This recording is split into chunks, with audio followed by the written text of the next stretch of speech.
global network, or global escalation? Israel says it has exposed an Iran-linked covert operation spanning Europe, the Middle East, and beyond. Pipelines, diplomats, strategic targets. This isn't just intelligence, it's a shadow war going global. And the battlefield is no longer confined to one region.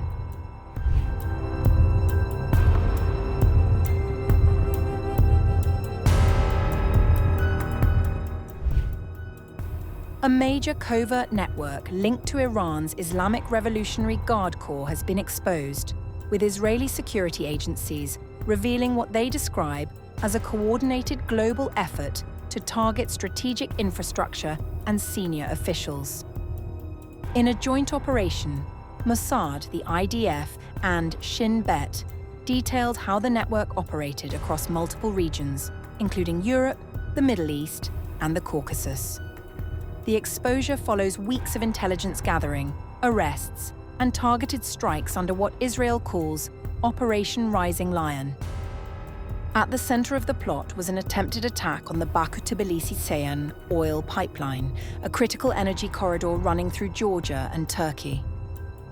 Authorities in Azerbaijan intercepted the operation before it could be carried out, arresting members of a cell allegedly equipped with explosive drones and fragmentation devices.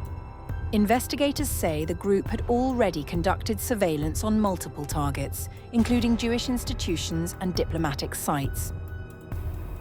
According to Israeli officials, the network was directed from within Iran by senior IRGC figures, with operatives deployed globally to carry out reconnaissance and coordinate attacks. The structure of the operation points to a highly organized chain of command, combining intelligence gathering with logistical support and local recruitment. Several senior figures tied to the network have reportedly been eliminated in recent strikes. These include Rahman Moghadam, identified as a key architect of overseas operations, and Majid Kademi, who oversaw broader intelligence activities within the IRGC. Another operative, Mohsen Suri, is believed to have played a central role in coordinating field operations and liaising with local cells. The network combined intelligence gathering, recruitment, and operational planning across multiple regions under direct command from Iran. Further details suggest that operatives were not limited to the Middle East. Activities extended into Europe and neighboring regions, with attempts to monitor Western military bases and move weapons across borders. One such effort involved plans to transfer explosive drones through Turkey towards other strategic locations. The foiled plot highlights the scale and reach of coordinated attacks targeting infrastructure and diplomatic sites beyond the immediate conflict zone. The revelations come amid heightened tensions between Iran and Israel, with both sides engaged in an expanding shadow conflict that increasingly spans multiple countries. The exposure of this network underscores a broader pattern, where strategic infrastructure such as energy pipelines is becoming a focal point in geopolitical confrontation.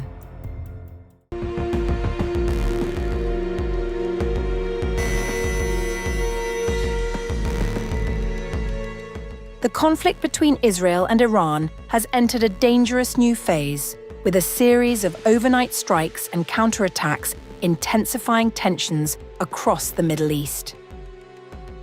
According to multiple reports, Israeli airstrikes targeted key command and operational centers linked to Iran's Basij forces, a paramilitary wing of the Islamic Revolutionary Guard Corps often deployed to control internal unrest. Around 300 Basij commanders and field officials are believed to have been killed in the strikes, though Iranian authorities have not confirmed these figures. Among the sites reportedly hit was a major repair and maintenance facility used by Basij units. The center housed hundreds of vehicles and motorcycles used for patrols and street operations, and initial reports suggest much of the fleet was destroyed.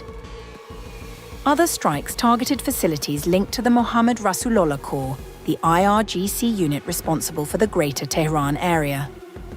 A strategic command center known as the Imam Hadi Security Unit was also said to have suffered heavy damage, along with the Imam Ali battalions, which have previously played a central role in suppressing protests inside Iran. Israeli officials have described the strikes as part of a broader campaign aimed at dismantling Iran's internal security infrastructure. However, the most controversial claim from Israel relates to the reported killing of senior Iranian figures. Israel's defense minister Israel Katz said that Iran's powerful security chief Ali Larijani had also been killed in the overnight strikes. The Israeli military also claimed it had eliminated Gholam-Reza Soleimani, the commander of the Basij forces, along with several other senior officials. At the same time, the Israeli Air Force has launched a fresh wave of attacks on what it describes as Iranian regime infrastructure in Tehran. These strikes are part of an expanding campaign that now appears to be targeting both military and internal security networks. The escalation is not limited to Iran. Israeli strikes have also hit multiple locations in Lebanon, including areas in Beirut, as fighting continues with Hezbollah. The Lebanese army reported casualties following an airstrike in the south of the country. Meanwhile, Iran has responded with missile and drone attacks targeting Israeli and US-linked sites across the region. Gulf countries, including Qatar, Saudi Arabia, the United Arab Emirates, and Kuwait, have reported intercepting incoming projectiles, highlighting the widening geographical scope of the conflict. In Israel, damage has been reported after cluster munitions from an Iranian missile struck several locations, including a train station, though no injuries were reported. With both sides continuing to exchange strikes and claims, the situation remains fluid and volatile, raising fears that the conflict could expand further into a broader regional war.